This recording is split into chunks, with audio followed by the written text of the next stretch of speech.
Hey guys, welcome to JazzedTutorials, and this week I'll be showing you how to create a cool hipster-like text effect. And this is a 3D text effect you can use in any version of Photoshop. There's no 3D filters you'll need. So basically, if you have CS5 or below, you can do this with no problem. If you have CS6, you can use other filters to make it even cooler in that. So I hear. I don't really know too much about CS6 just yet because I still have CS5.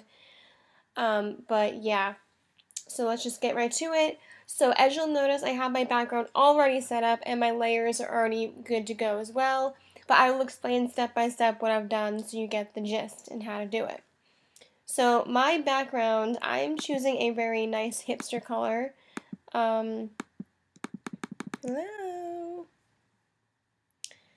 That's not really the color that I chose. That's why. Alright, well anyway, I've chosen this color here. It's not the exact color, but something of that matter is fine. Where's that? Yeah, that is the one. Sorry guys. Wow, okay. I don't know what I was thinking. It is the color. For some reason I thought that it wasn't the right one. But yes, that is the color. It matches. Okay, cool. So use that color there, E4CBA9. Click on that, and that's your background. Awesome sauce, right? So now let's start working with our text. Now, it's going to be a multiple layer 3D text effect, and we're using multiple fonts. Well, one font that has multiple fonts with it.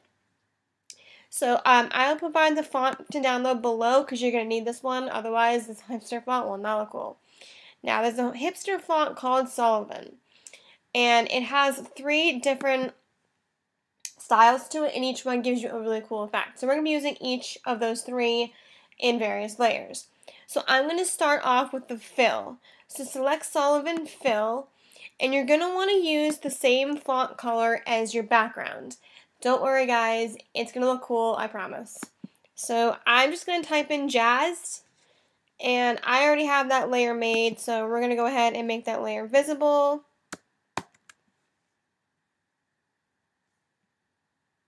Why is that showing up? Alright, so right now you can't even see it, but my text is there. And on your layer, we're going to leave it at normal, but on the next 2 layers, we're going to use different blend modes. So go ahead and duplicate that text layer one more time. Jazzed. Alright. And now on your duplicated text, we're going to select the second texture, and we're going to use bevel. So we used fill, now we use bevel. And then on that one, you're going to select overlay for your blend mode. And you will see the following effect like such. Pretty cool, huh? Let's duplicate that one more time to really enhance this. So duplicate it a 3rd time. And on the 3rd one, you're going to, you guessed it, we're going to select regular. And then you should see something like what I have shown here. Make sure that your last 2 are on overlay. The only one that's not on overlay is the first one. So you should see something like this. Now, let's start making the 3D texture text we want. So go back to your second layer of your text. That's the bevel one, alright? And you're going to duplicate that a bunch of times. Now, when you duplicate it, what you're going to do, Command J, duplicate, but make sure that you put your duplicated layers below everything. So all your copies have to be below what you've just made, because if you don't, then the 3D effect will not show up quite right. Now, on each copy layer, you want to make sure you have it set to multiply. Alright, and with it set to multiply, once you've duplicated your texture layer, you're going to make this go to the left. So have your this tool here, this is the move tool. Make sure that your move tool is selected, and on your keyboard push the down button once and then the left once.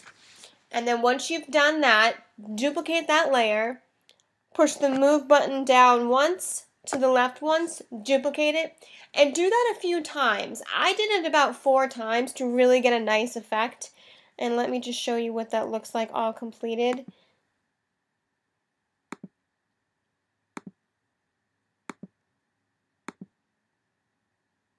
Alright, and you'll see here on my little preview screen here, let me zoom in for you so you can really get a good view of this.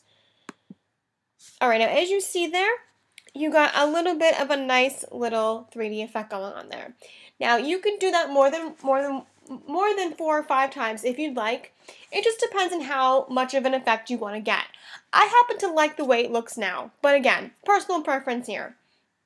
Alright, now once you have that all set and done, we're going to now group everything we've just made because we're going to be working with a lot of different layers here. So grouping things is going to work in your favor today. So what I did to make it easy for myself, I selected every layer, hold down your shift key, and then choose your bottom texture layer. And then you move this and then go to the little folder and it will then group all of your layers for you and give you a group 1. Now, once I have that grouped, I need to now merge all of that into one layer. Now, just so that I don't make a mistake, what I did personally, and this is optional, I duplicated my group layer and I merged the copy layer so that way if I make a mistake, I could go back to my original and fix it. So once you have that all merged together, so on your copy group, just go like this, and it will say merge group, and that will then merge it all into one entire layer. Do that, and then you can then hide your original group layer, and we don't need that. So now, let's go over here to our lovely, let me just get rid of that because we haven't seen that. Alright. Oops, that's not what we want to see. Alright. Now, that's not the right one either. Alright, now on our lovely copied layer that we just merged is we're going to go double click this and we're going to add a color overlay. I have chosen this lovely hue of choice here. Click OK, and I chose a blend mode of multiply. Alright, sweet. Now, just so we're clear, I know I just said previously we're going to hide the copied group layer. We're going to come back to that momentarily, and you'll see why in a moment. So keep that hidden for a while, but we'll get back to that. Alright, now, once you have that looking the way it looks here, it's all orangey kind of, we're going to then duplicate the copy layer that we just made with all that cool stuff. And we're going to make another set of 3D effects. So go back to your group, okay? Your group 1, the one you hid, remember that? Yeah, let's go back to that. So we're going to make that visible again. And now you see why we need to have it visible. That way you get the top portion looking cool and your lovely 3D looking awesome. Now, we need to make a third effect to really make this stand out. So go ahead and duplicate your group one more time. So duplicate the group. And then on your duplicated group, I'll duplicate that just to show you what I'm talking about here, but I already did this, but you will not have done this, so I'm going to show you what I mean. On your duplicated group, you're going to then have to delete a few things. The only thing you're going to delete is your copies. Now remember how we made that cool 3D effect to the left? We're going to now making the same effect, but to the top right. So duplicate all of your copies there. And then going back to your second copy that we had before the bevel one, remember that? We're going to then duplicate that again, doing the same exact effect. The only difference is rather than going down left, we're going to go up right with the arrow keys. Does that make any sense to you guys? Well, that's what we're doing. So again, make sure that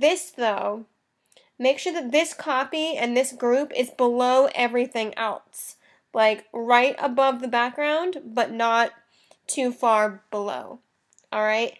And then, once you have that set to where you want, you're going to then, again, merge all of that together so that you have I'm going to get rid of that, so that you then have a group copy.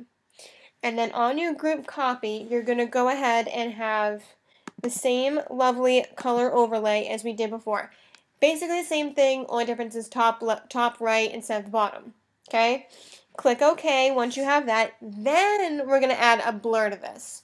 So go over to Filter, and I can't select just yet because mine's not visible. I'm going to go to Filter, and the first blur setting we're going to choose is Gaussian Blur. I chose 7.5 for mine, but if you feel like that's too much or too little, you can alter that if you want, but I think 7.5 works best. Of course, I'm not going to re-click that, alright? And then for our second blur filter, I'm going to use Motion Blur. And my Motion Blur settings are as follows: 45-degree angle and 50 pixels for my distance. I click OK, and that's the effect you see there on my top right. Now, if you feel like that blur is too much of an effect, you can always delete a few of your copied layers that you made in your previous group. That is, if you duplicated the group to do that. If you, like I had mentioned, merged it all together, then you kind of can't. So when you're doing this, be sure to duplicate your groups and save them, so if you make mistakes, you can go back and fix them before merging that all together. Now, I know this was all a whole bunch of information all at once, and it probably confuses the crap out of some of you right now, but believe me, the final outcome is amazing. So if you have any questions at this point in the tutorial, pause it, go back, see what you've done wrong, or whatever. Alright? Yeah. Okay. This is where we are right now. Now let's get into making a background for it, making it all look pretty. Because you could stop right here. Oh yeah, you could. You've made the text effect. But now we have to really make it stand out and make it look amazing. So for that, I am making a new layer. New layer. This new layer must be below all of your text, but above your background. FYI. And this texture can be found in the description box below. Provided for you. Oh yeah. Or you can use your own. I don't have a preference here. So on the new layer, you're going to grab your lovely elliptical rectangle tool. Make a rectangle near your text, like so. Any size is fine, whatever you have for preference. And you can make the background color any you like. It doesn't really matter. Whatever is fine, because we're going to make it invisible anyway, so it doesn't really matter if it's black, white, beige, or gray. And then on that, you're going to double click the layer, and you guessed it, we're going to add a pattern overlay. Now, this might be confusing for some of you, but if you've seen my previous videos, which I hope you have, you'll know how to do this next step. So the pattern that we're using, you have to import into Photoshop. How do you do that? I will link below how to define a pattern into Photoshop, so that way y'all aren't confused. But just a quick note on how to do it in case you don't want to go through all the watching of that video. Basically, open the photo, go to edit, define pattern, and boom, it's there. Alright? Simple as it gets. So click the pattern once you've defined it. It's right here. Click OK. And then you want to set your blend mode to linear burn. Alright? And then over here, make sure you have fill opacity at 0%. And then you should see something like that. Oh, word! Now you may have to alter the opacity of the layer if in fact you feel like it's too bright and ominous and too ridiculous. I did that, but again, personal preference here, whatever you want. Okay, once you have done that, one more step to go and we're nearly complete. I am going to add a rock texture. And this is a rock texture I found on my computer. This is optional, you don't need this, but if you want to really add it, you can.